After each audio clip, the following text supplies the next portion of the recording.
Hi everyone, welcome to the podcast How Degrowth Can Save the Planet and Improve Your Well-Being. My name is Willem van Dort, a third-year BBA student at Windesheim, and I produce this podcast as part of my final assignment for the course Human Flourishing and New Economic Paradigms. This podcast aims to teach you something about the main issues within our current economic system and introduces you to the degrowth theory, which could possibly solve these issues. Enjoy!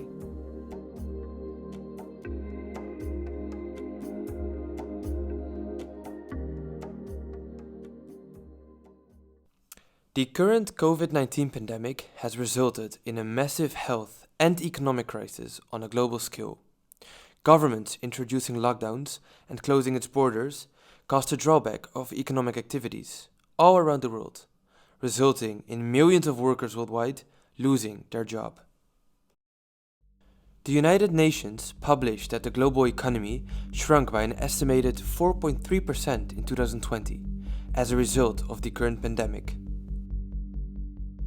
Moreover, the gross domestic product, or GDP, in both developed and developing countries plummeted, which can result in a new financial crisis on a global scale.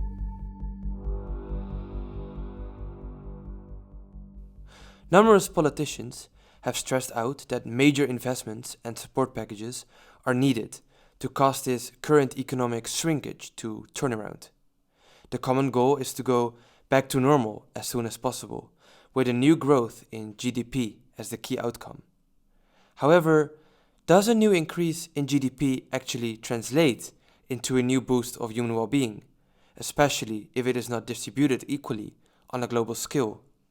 And furthermore, will it become possible to save the planet from ecological disasters with our current grow or die economy?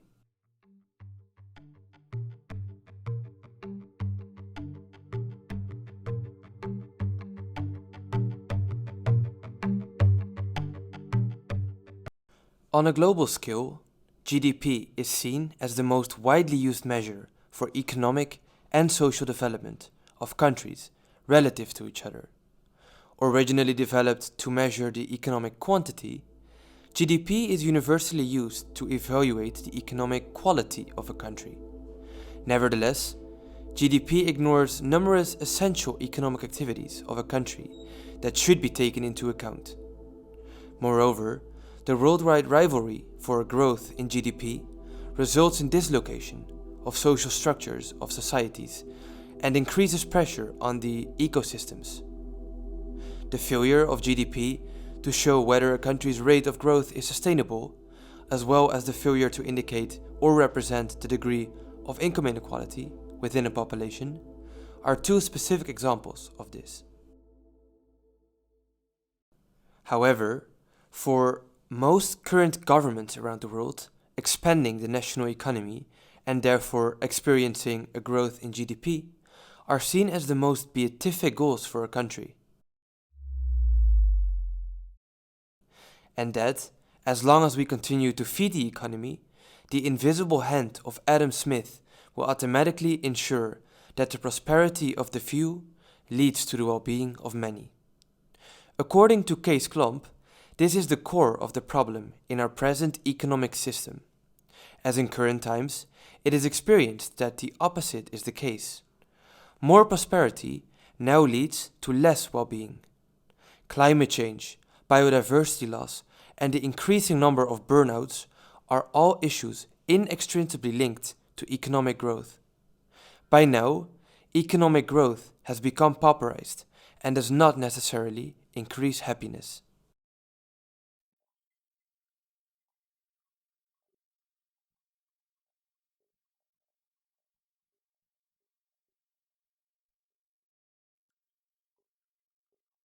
In order to better understand the need of a radical change from the present market capitalist economy of growth at all costs, there should be taken a look at the main economic fundamentals that are embraced in the past, as well as the shifting towards new economies over time due to the pressure of innovation.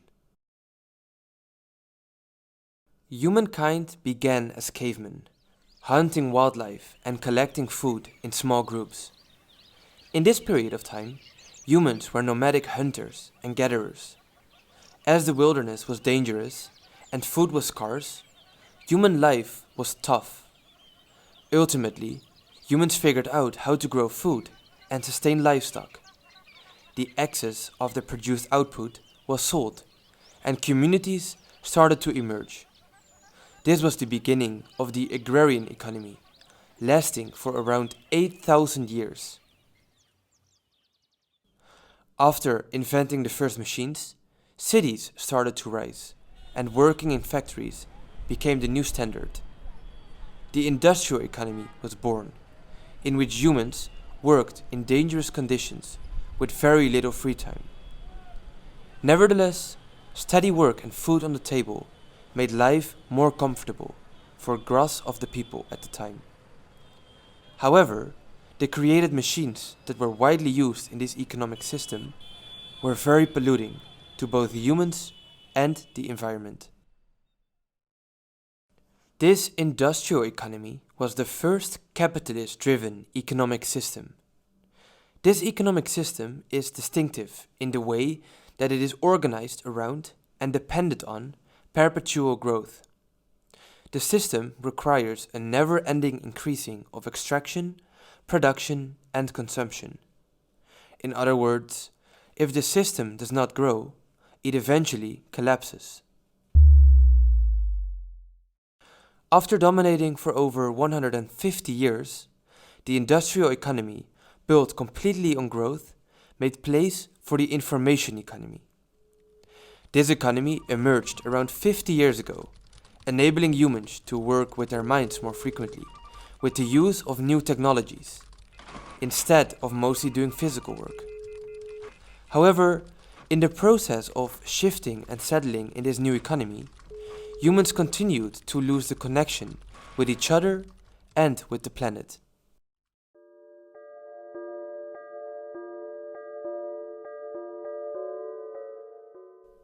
This loss of connection between humans and the planet mainly resulted due to the still existing market capitalist mode of production and consumption in the current economic system.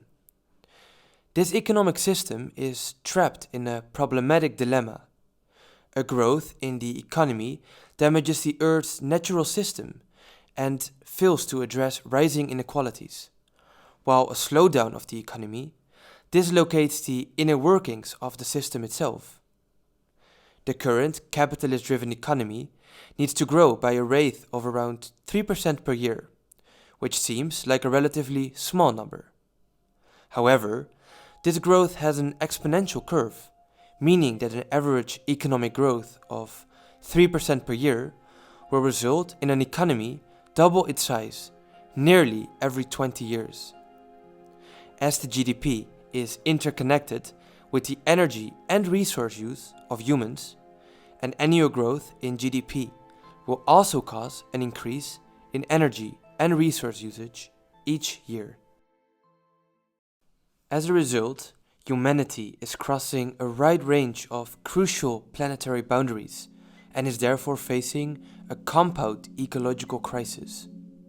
This crisis includes, but is not limited to, harmful global climate change, deforestation, ocean acidification, and biodiversity loss.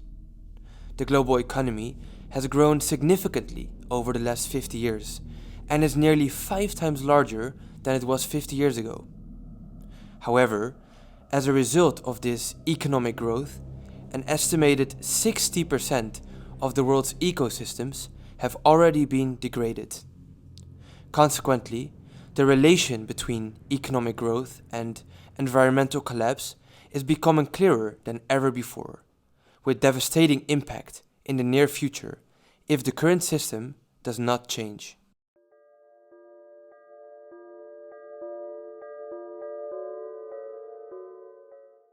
At this moment, the listed ecological disasters that humanity is facing are only getting worse. On top of this, an increase of income inequality is visible in nearly all countries worldwide. In China, India, North America, and Russia, income inequality has risen exponentially in recent decades.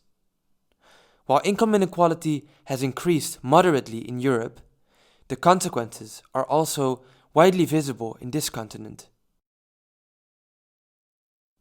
Increasing rates of health and social issues, lower rates of various social goods, lower population-wide satisfaction, and lower population-wide happiness are numerous results of this growing inequality. An explanation of this is given by Mastini, and I quote, "Once basic material needs are satisfied, extra individual income is devoted increasingly to positional goods. Positional goods are goods valued only by how they are distributed among the population, and not by how many of them there are available in total.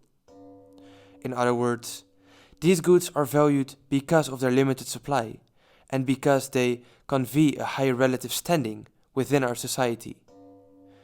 Examples of positional goods are luxurious handbags and customized yachts. It is therefore not growth that improves social well-being in advanced societies, but an increased income equality." To summarize, the existing economic structure is causing both ecological and social environments to deteriorate across the world, and drastic reforms must be implemented to avoid catastrophic environmental crisis, either by choice or by force from nature.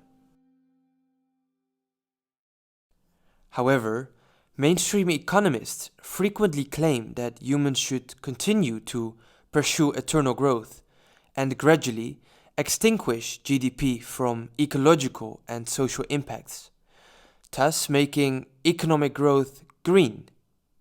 This can be seen as decoupling of economic growth. Decoupling is a process in which, as efficiency improves, economic production consumes less energy and raw materials. Unfortunately, these so-called green growth goals are widely perceived as unrealistic. To this day, there is no proof of long-term durable absolute decoupling of GDP from the resource usage, and all current models expect that it will be impossible to achieve this, even under optimistic circumstances. With no existing evidence for absolute decoupling, it seems that realizing sustainable development will become more difficult than most people presently believe. As a result, numerous scientists and ecological economists from all around the world are stressing out that the new ecological macroeconomics is needed, which is not purely focused on economic growth. Ultimately, this can lead to a new economic paradigm. This new ecological macroeconomics, without an ongoing need of pursuing growth, is called degrowth. Jason Hickel states, and I quote, that degrowth is a planned reduction of energy and research throughput designed to bring the global economy back into balance with the living world. The degrowth theory advocates for societies to place a greater emphasis on social and environmental well-being, rather than placing a priority on economic profits, which often go hand in hand with massive overproduction and excess consumption. Furthermore, the degrowth theory envisions a world in which communities can work within their ecological means, with the use of localized economies and more evenly distributed resources, by introducing innovative democratic institutions. Such degrowth-based economies will no longer be forced to grow or die, as our existing economic structure requires. Simultaneously, degrowth aims to minimize inequalities and improve the well-being of humans by implementing procedures such as job guarantees, a shortened working week, and perhaps a universal basic income.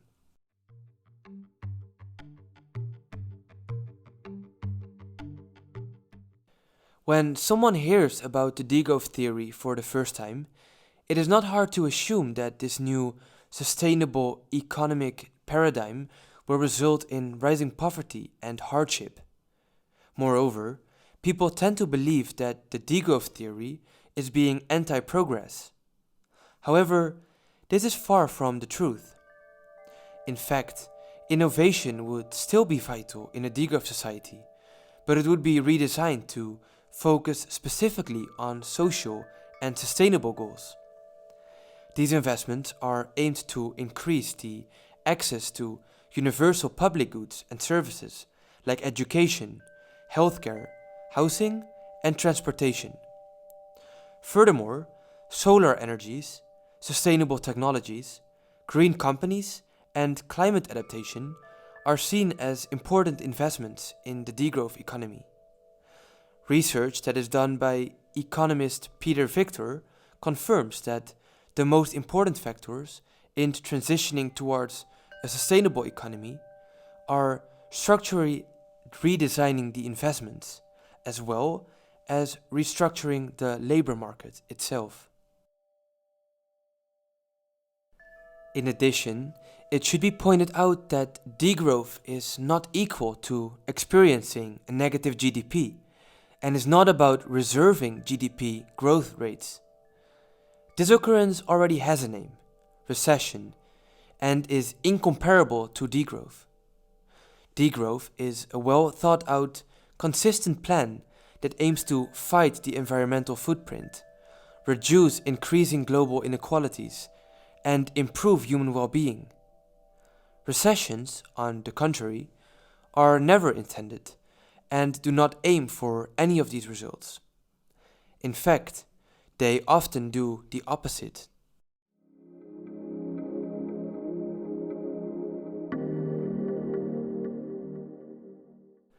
According to a recent study, numerous peer-reviewed journals on the degrowth theory align with three broad goals.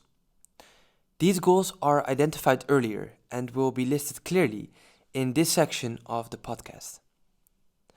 Cosme, Santos, and O'Neill, all economic and ecological researchers, claim that the first goal of degrowth is to reduce the environmental impact of human activities.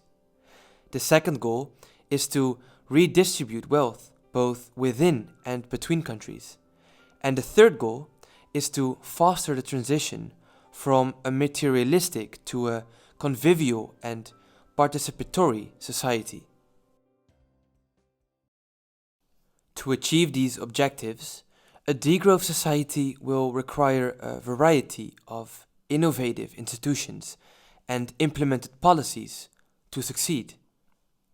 When it comes to reducing the economic production, degrowth theory needs to take a radical but necessary selective approach. It aims to heavily reduce environmentally damaging and socially unnecessary production. Several examples of this are the production of polluting cars and meat. On the other hand, degrowth will seek to improve socially important sectors such as education, healthcare, and conviviality. Second, degrowth will introduce numerous measures that aim to prevent unemployment and even improve employment within a society. Shortening the work week, establishing a job guarantee with a respected wage, and implementing retraining services to get workers out of sunset industries are examples of these measures. A sunset industry is an industry in decline, one that has passed its peak or boom periods. Despite a decrease in global economic activity, degrowth is specifically concentrating on preserving and developing people's well-being. The introduced policies in a degrowth economy are therefore also unrelated to economic crises that result in widespread unemployment and a lack of jobs for ordinary citizens. Third, a study from economist and ecologist Richard Douthwaite proposes to create non-debt money. Various societies have effectively used non-debt sources of money in the past. Since governments can decide to print more money due to corporate pressuring, an objective currency authority should be in charge of issuing new money in this scenario. To maximize the benefits of such a policy, it should be implemented on a regional scale.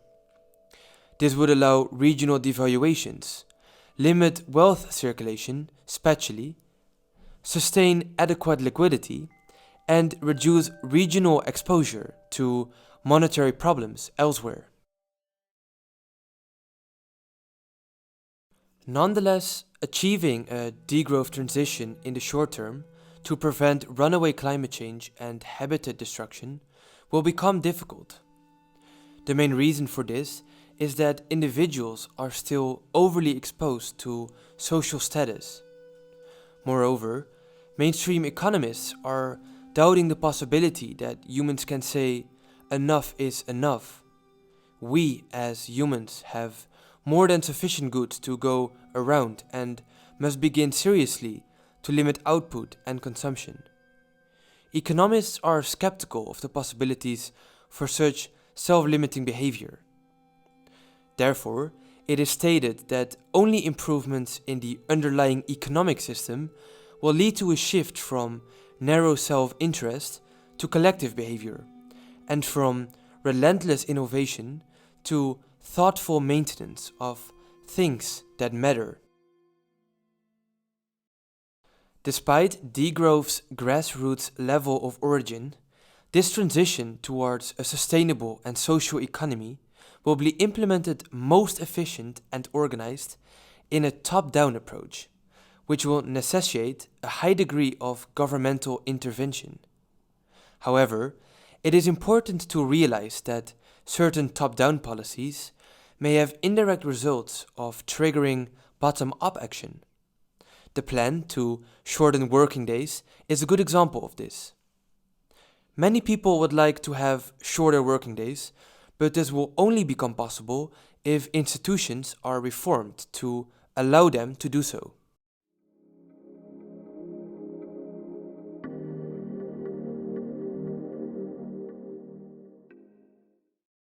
Nonetheless, several countries worldwide are making great steps towards a society in which not the economic growth is seen as most important, but instead the well-being of their people.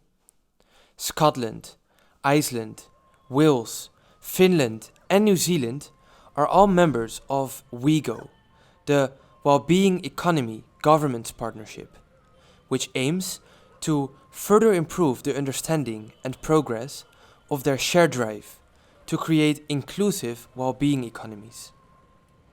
When looking at the Netherlands, a shift towards a new economy in which growth is not fundamental anymore is also visible. This can be seen, for example, in the form of energy and food cooperatives, where people regain control over their own lives and make themselves independent from the government and the huge corporate influence in our current economy.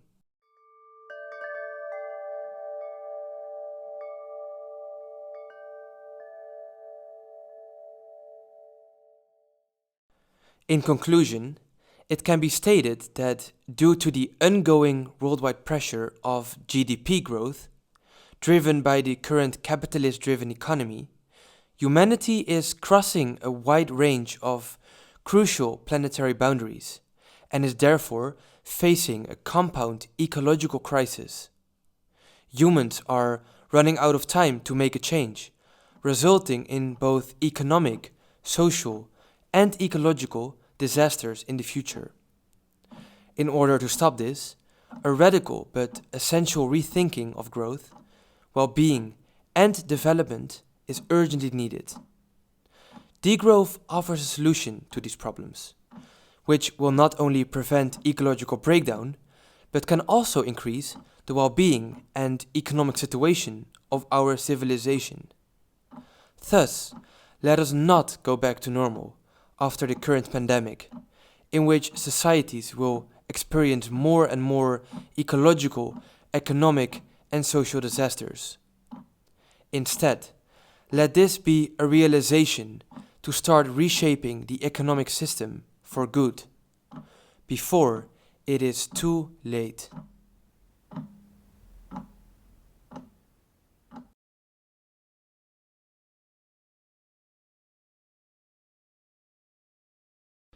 This is the end of the podcast about degrowth. Thanks a lot for listening, and I really hope that you enjoyed it and learned new things about our current economic system and the flaws it has. Moreover, I really hope that you learned more about the degrowth theory, as this can positively make an impact towards our current economic system and improve the well-being of our society.